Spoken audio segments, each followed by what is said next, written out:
Hi, welcome to HowtoDandD. My name is Fred Wheeler and today I want to talk about Dungeons & Dragons.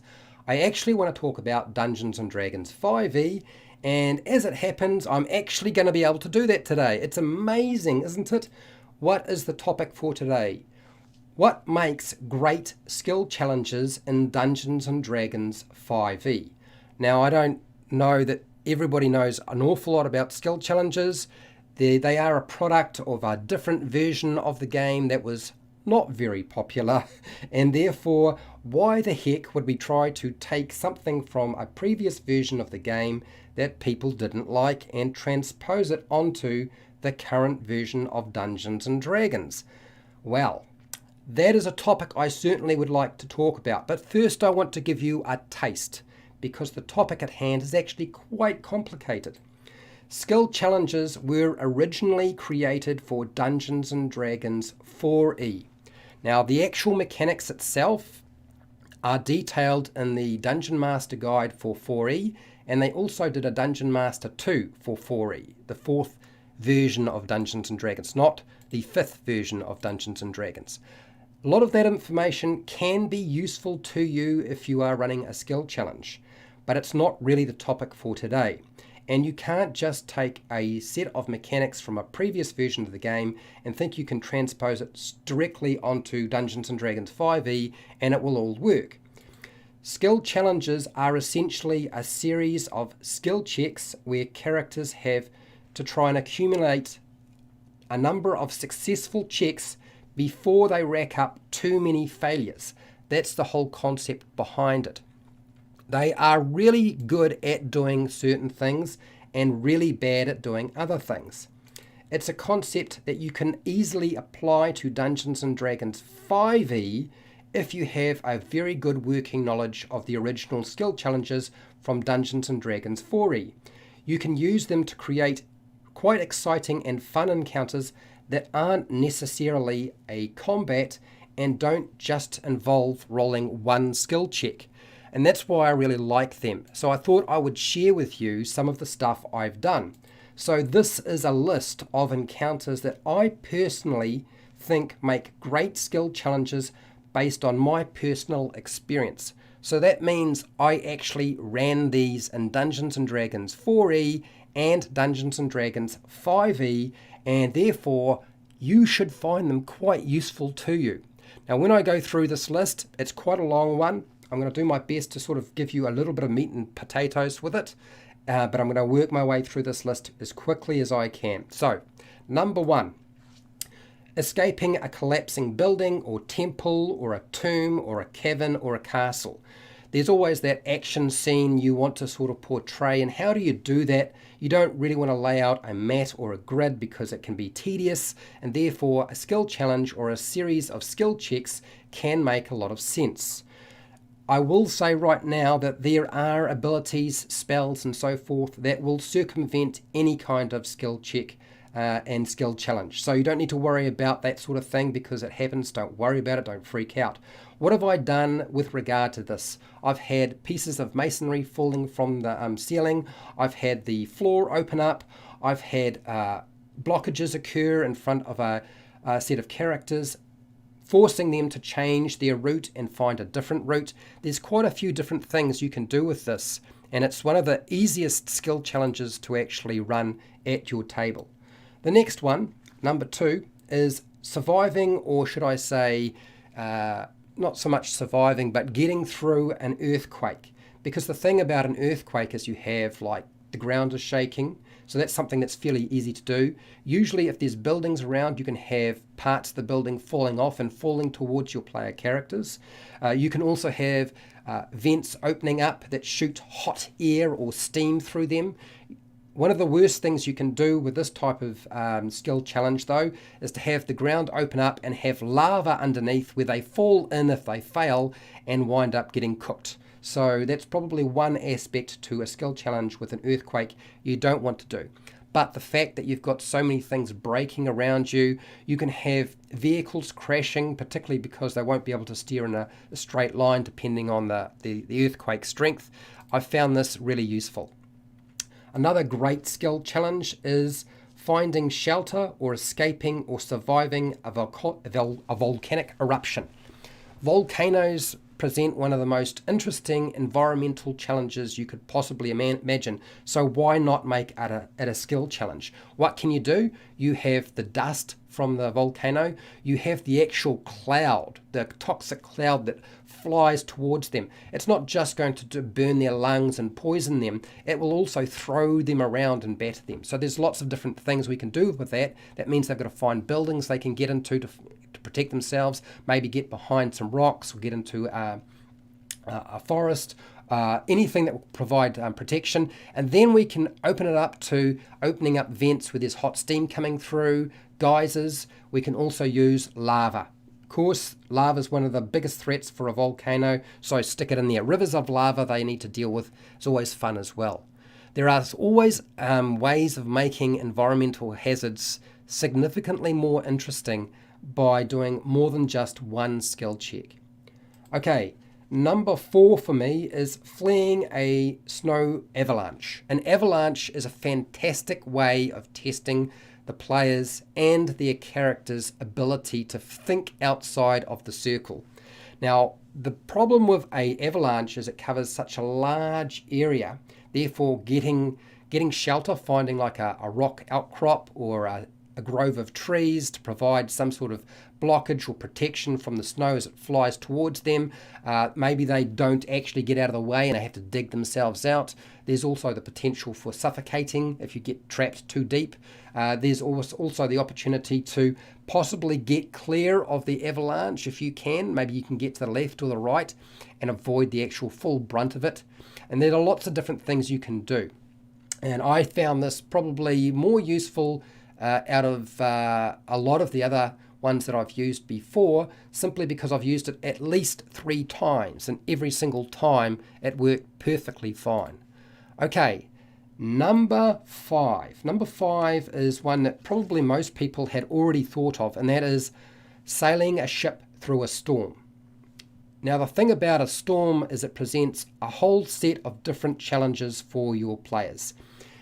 And you will have noticed that almost every single idea that I have thrown at you absolutely forces every member of the party to be involved. They cannot rely necessarily on whoever is the best at doing something.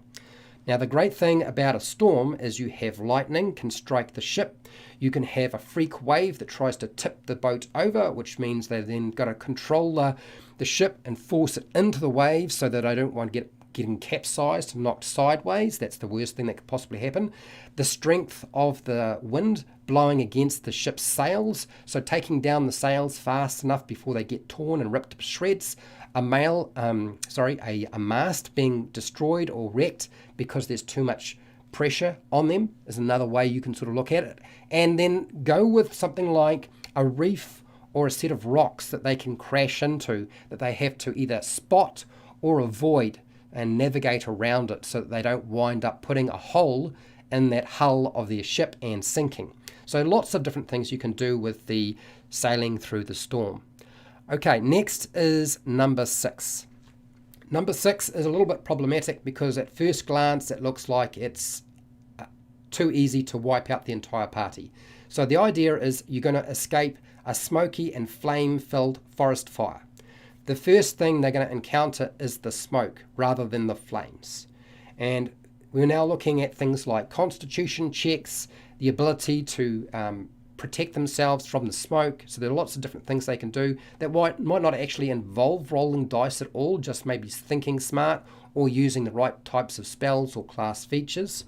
Then you have avoiding the animals that are fleeing from the forest, and then you have the actual flames, particularly if they go in the wrong direction, because you've got to find your way out of a forest fire. Sometimes that's not very easy to do, so navigating, so there's another set of skills that can be used around that. Survival would be, say, one of those. And then you're dealing with the heat from the flames. Maybe you actually have to run through a section of flame to get clear of the forest fire. So I find this a really useful one too. It's very destructive, kind of funny at the end though. Number 7 is the horse and chariot or dinosaur race. Any kind of race really. It could be on foot, it doesn't really matter. Now, the idea behind this is that people are playing dirty. With a dinosaur race, there's the opportunity to bash your dinosaur into somebody else's dinosaur, knocking your competitors out of the way, making it easier for you to actually get that number one spot that you want, or at least survive the race and not get trampled or eaten by somebody else's dinosaur. The other thing is you can think about obstacles, because there's always some idiot that will try to run across the track that you're using. So maybe you have to avoid a spectator who's decided they want to get up close and have a closer look. Maybe you won't care about that, but those are the sorts of things I would suggest.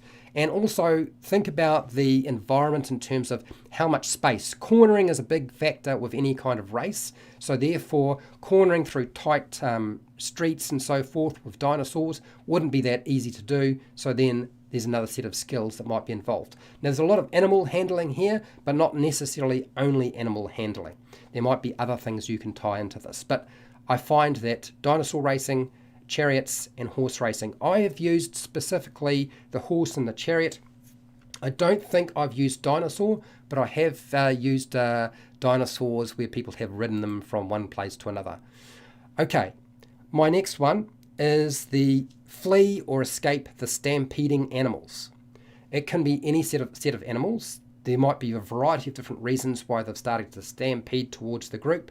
But the thing is, this presents the opportunity to, one, try to outrun the creatures, or maybe a clever player will find themselves in a position where they're simply too close, but they try to do a Legolas and climb onto the creature so they can ride it and stay out of harm's way. Maybe they have to find a tree and climb up that tree.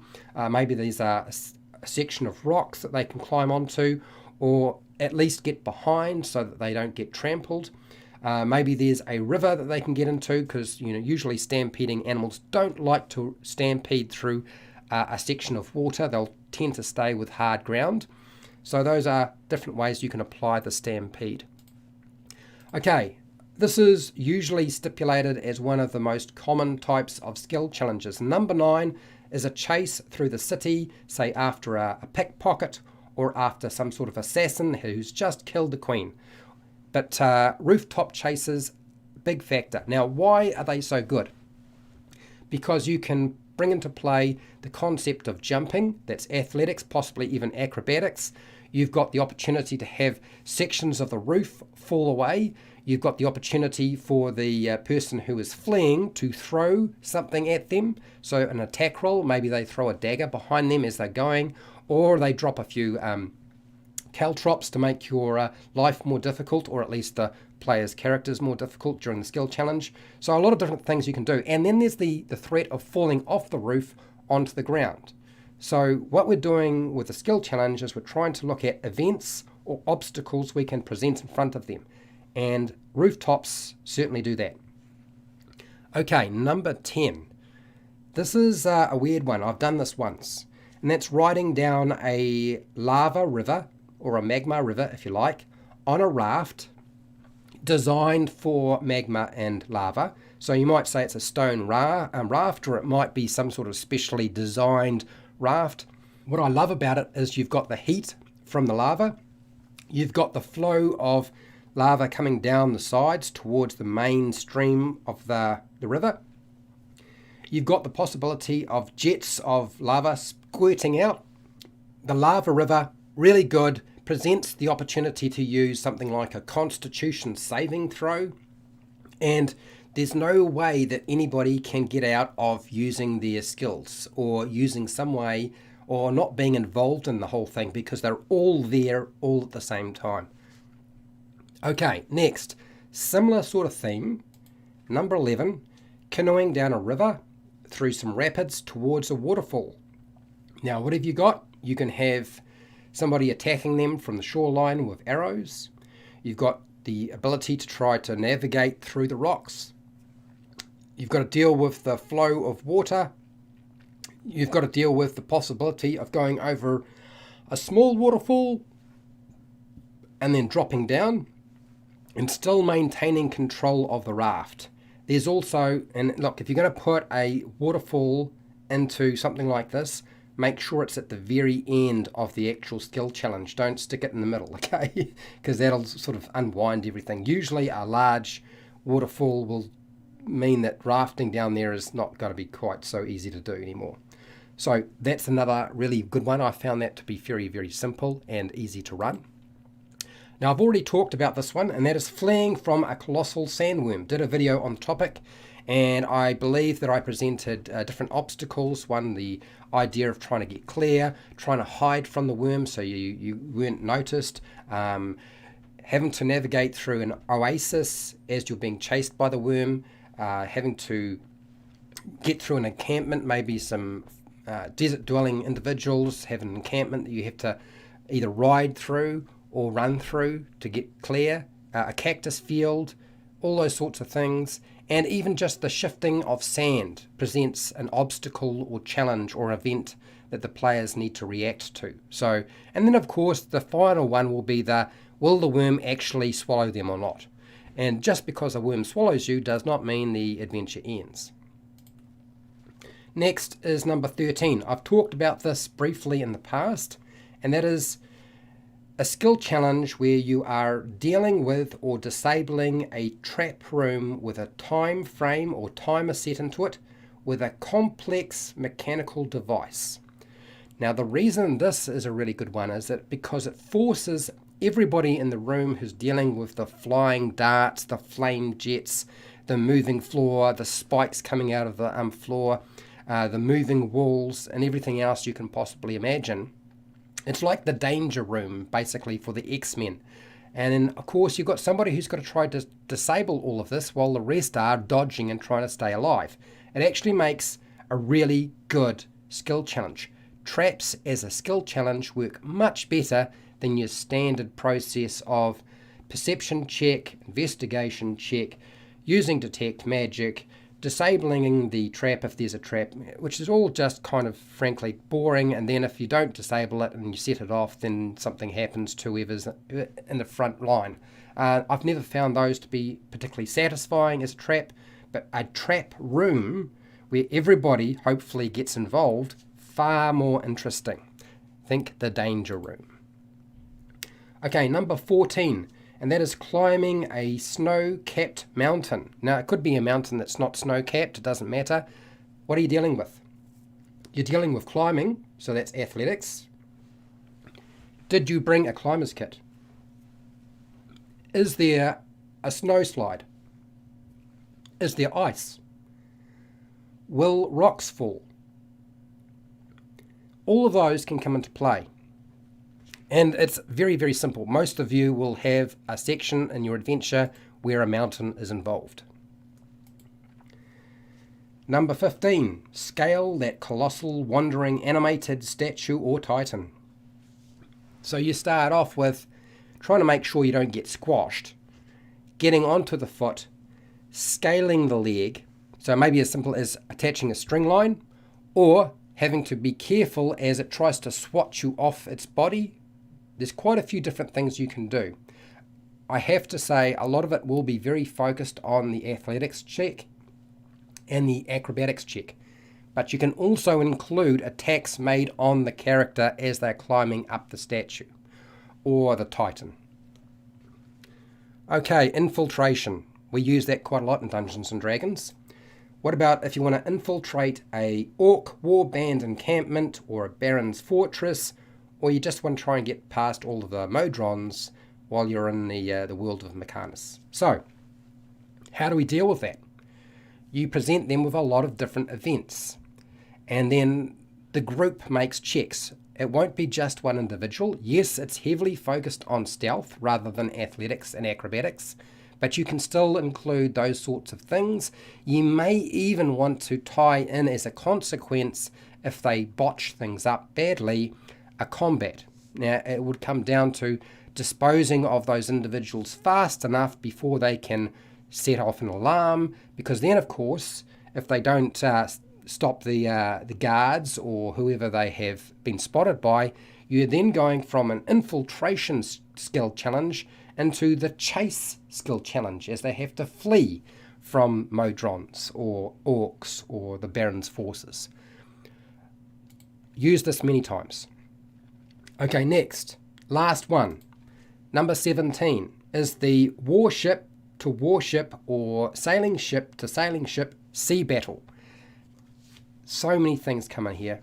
You've got cannon fire, making sure you aim and hit your target, dealing with fires on board your ship, dealing with setting your sail so you're sailing in the right direction, maybe steering your ship away from a ship who's trying to ram into you, or maybe trying to ram your ship into somebody else's ship. Then, of course, things get close quarter. Maybe you need to get alongside them so you can throw grappling hooks over the side and hook that ship. Lots of different skills coming into play. Once we get close enough, we can shift from the skill challenge into an actual combat, and then you can play out maybe a small section of that combat on board the ship. These are my ideas that I have personally actually used at my table, and they worked fine. Didn't matter if it was 4E, and it hasn't mattered if it was Dungeons & Dragons 5E, but the thing you will notice about all of them is they are designed specifically to include all of the players so that nobody can sort of stand back and just rely on somebody else. And the other thing is they are all very action orientated. Now I know what people are thinking. Yeah, but Fred, what about things like the knowledge checks? What about those sorts of skill checks? How do we make them come into play? Well, they will often be used as secondary skill checks with these sorts of things. And I don't want to go into how I actually run a skill challenge because that would take quite a bit of time. So what I want to do is I want to give you the ideas for things that worked for me, and now you'll take that, the ones you like, and integrate them into your game and see how they work for you. And I will give you all the tools eventually that you will need. So if you like this video, go and check out the video I did on escaping the colossal worm. There's a fleeing a colossal worm skill challenge that I went over. It sort of lays out some of the basic mechanics behind the idea, plus sort of what sort of could take place, and it's up to you to sort of decide how you want to make and shape that and form that in your own game. I have hundreds of videos for players and dungeon masters. You are welcome to go and check out. There's every aspect of the game sitting out there somewhere on my channel that you're welcome to go and find. If you want to support the channel so I keep doing video content like this, well, you can do that by checking out my Patreon page where you get access to the written video transcripts and notes, and also all of the live streams, so you don't have to be subscribed, notified, and hitting the bell button and all that sort of stuff. And I have merchandise shelf underneath all of my videos. I also just say, look, if you can't do that, that's all right. Just watch my videos. That's fine too. Make sure to share, like, and subscribe. Hit the bell button to be notified when I go live and when I publish new videos. And hey, till next time, keep rolling those 20s.